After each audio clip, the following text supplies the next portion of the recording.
Tout le monde prêt? Everybody ready?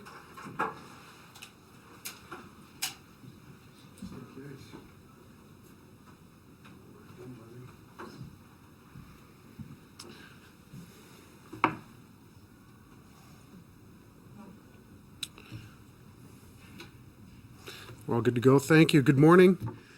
And thank you for being here. I've called this press conference this morning because time is running out for one of rural Ontario's most important industries. Ontarians are very worried about the Liberal government's direction on gaming in the province. Vocal casino opponents in Toronto, Hamilton, Kingston, and elsewhere are seeing their voices drowned out by wealthy corporate casino lobbyists.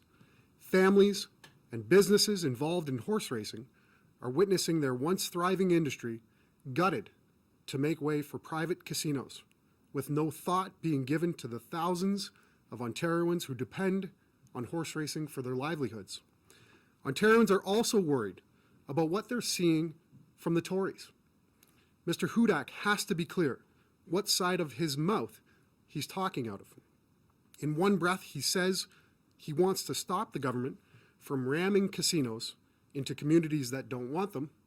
On the other, he's promising to privatize all gambling and let the Donald Trumps of the world decide where to build.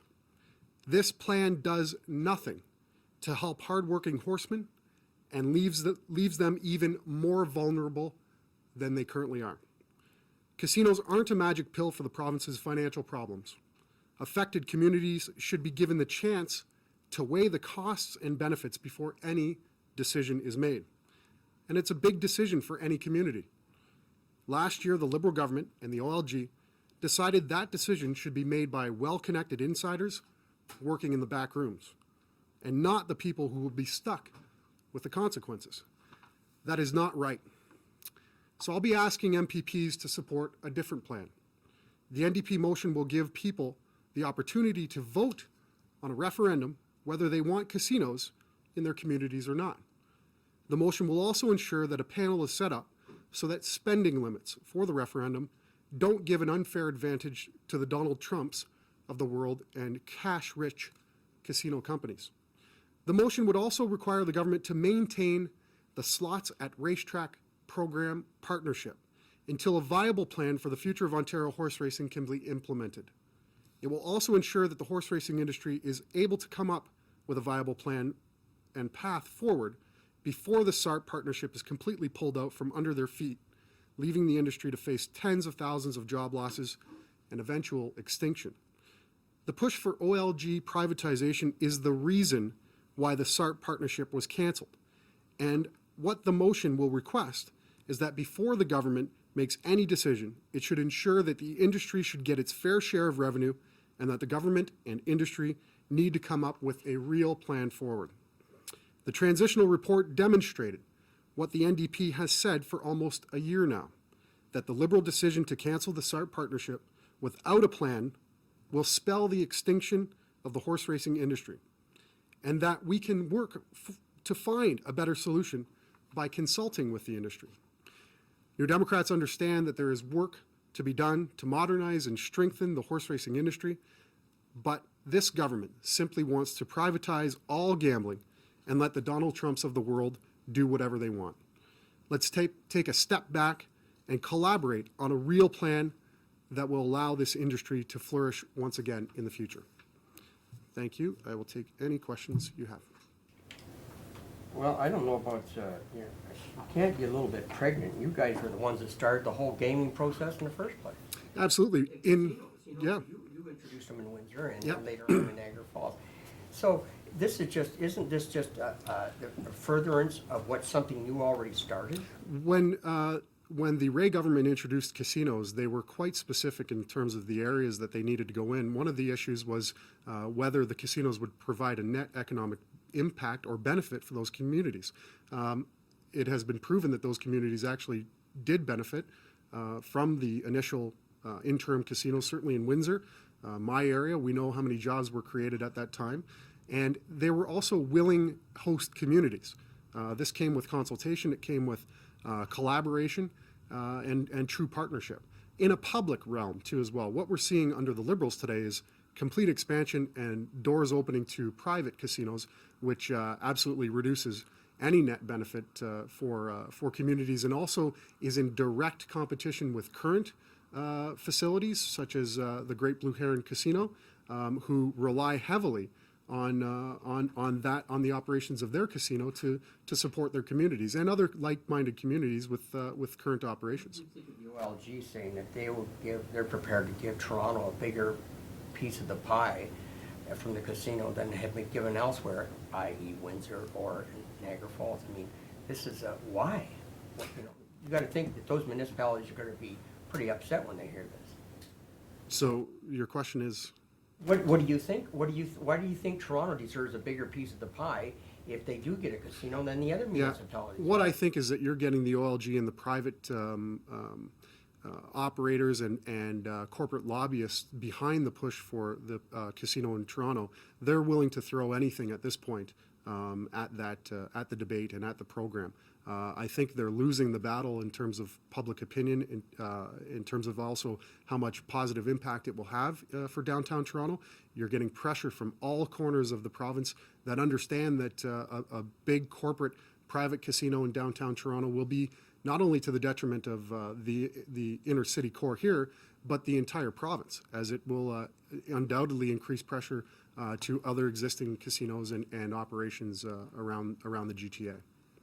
Repousser ça après 2014. Est-ce que vous voulez juste gagner du temps parce que vraisemblablement on va avoir des élections municipales, on va peut-être avoir une élection provinciale d'ici là aussi? Absolument non. Ce que nous essayons de faire ici est de gagner du temps pour l'industrie, de se trouver un autre mécanisme de travailler avec une nouvelle réalisation avec le OLG. Ce qui est arrivé est que cette décision a été prise sans consultation avec l'industrie et vraiment pas assez de temps. Ce que cette motion fait est de gagner un peu d'espace pour l'industrie pour se recalibrer et pour de donner peut-être une autre chance à un autre système ou un autre modèle de se prendre, de se, été pris. Mais il va falloir que le débat ait lieu quand même. Ça, c'est la chose importante. Le débat doit être fait avant la 31 de mars. On a besoin d'avoir cette conversation. La motion, comme c'est écrit, est semblable aux motions que notre chef, Andrea Horwath, a initiées dans le mois d'octobre. C'est dommage que le gouvernement a fermé la législature ici, parce qu'on aurait dû avoir cette conversation dans le mois d'octobre. Voilà, maintenant, nous avons une chance d'avoir une autre conversation autour de ce sujet. Je pense que c'est un sujet très important. Why do you think we have to keep the racetracks alive? Like we've got, I'm just off the top of my head, 18-some racetracks in Ontario compared to 80 in all the United States. I mean, isn't it a false economy? Why do we feel compelled to keep some of these alive? Maybe they shouldn't be. You know, this is a historic industry. It's one that is integral to the fabric of rural Ontario. And we see a Toronto-centric government and a Toronto-centric premier that is completely out of touch with the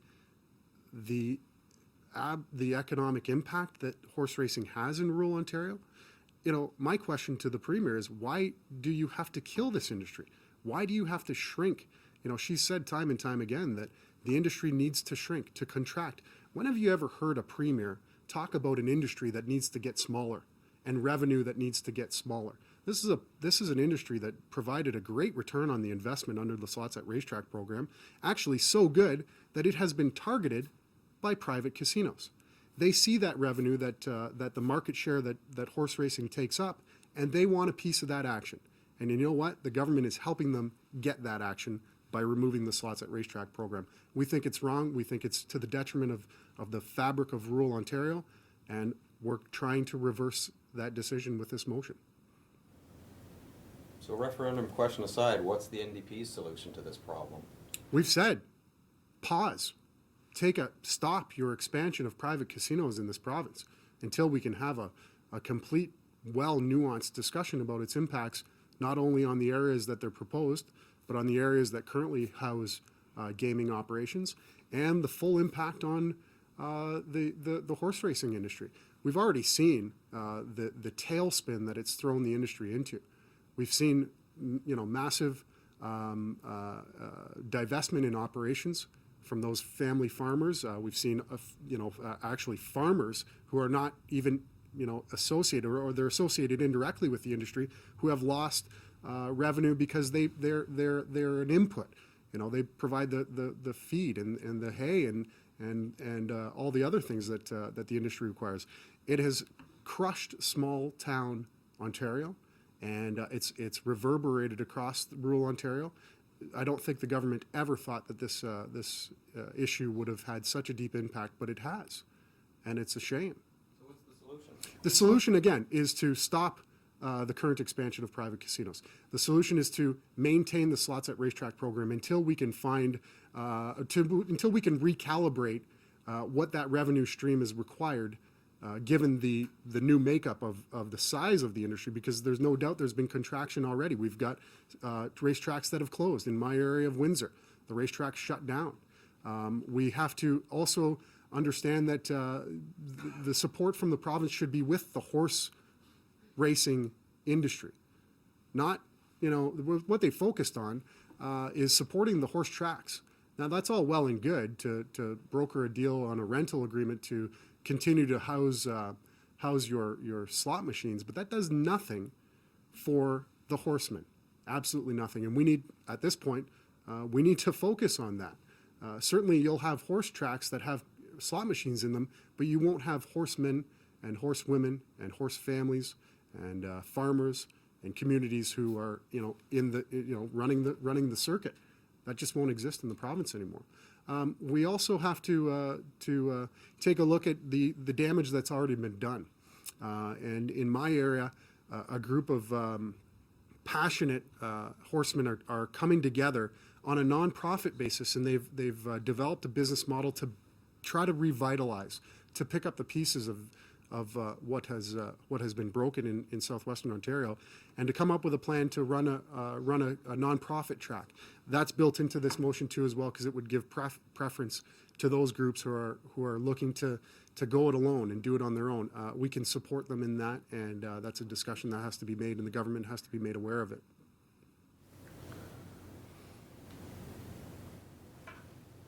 That's it. Okay? Thank you very much. Thank you.